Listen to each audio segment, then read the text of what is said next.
একটু ভেবে দেখুন তো, ফ্রান্সের হয়ে গোল করা ফুটবলারটির জন্ম হয়তো আফ্রিকায়, আবার আমেরিকার জার্সিতে মাঠ কাঁপানো তারকার আসল শিকড় হয়তো লুকিয়ে আছে লাতিন আমেরিকায়। হ্যাঁ, ফুটবল বিশ্বকাপ কি এখন আর শুধু নির্দিষ্ট দেশের সীমানায় আটকে আছে, নাকি এটি হয়ে উঠেছে গ্লোবাল মাইগ্রেশনের এক নতুন প্রদর্শনী? এনবিসি নিউজের সাম্প্রতিক প্রতিবেদনে উঠে এসেছে এক চোখ কপালে তোলার মতো তথ্য। এবারের বিশ্বকাপের রোস্টার বা দলগুলো ইতিহাসের যে কোনো সময়ের চেয়ে সবচেয়ে বেশি বৈচিত্র্যময় বা ডাইভার্স।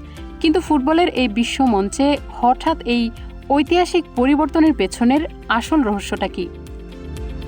আমেরিকা, কানাডা বা মেক্সিকোর মাটিতে বসা এবারের ফুটবল মহাযুদ্ধে দলগুলোর দিকে তাকালে এক অদ্ভুত ও সুন্দর দৃশ্য দেখা যাচ্ছে।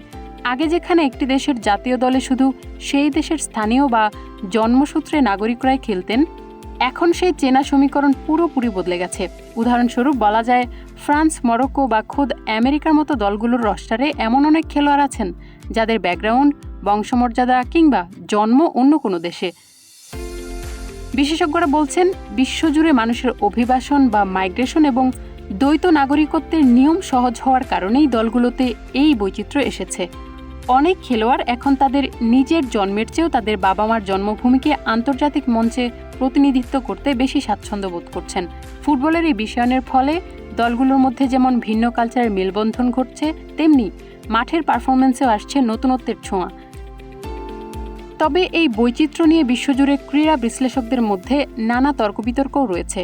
কেউ কেউ মনে করছেন এটি ফুটবলকে আরও বেশি সর্বজনীন ও সুন্দর করে তুলছে। আবার অনেকের মতে এর ফলে নিজ দেশের খাঁটি স্থানীয় প্রতিভারা কিছুটা হলেও সুযোগ হারাচ্ছেন। তবে বিতর্ক যাই হোক না কেন, এবারের বিশ্বকাপের রস্টার প্রমাণ করে দিয়েছে যে ফুটবল আর কোনো নির্দিষ্ট ভৌগোলিক সীমানায় বন্দী নেই। তাহলে আপনার কি মনে হয়, ফুটবলের এই গ্লোবালাইজেশন এবং দলগুলোর এই অভূতপূর্ব বৈচিত্র্য কি বিশ্বকাপের উত্তেজনা আরও বাড়িয়ে দিয়েছে?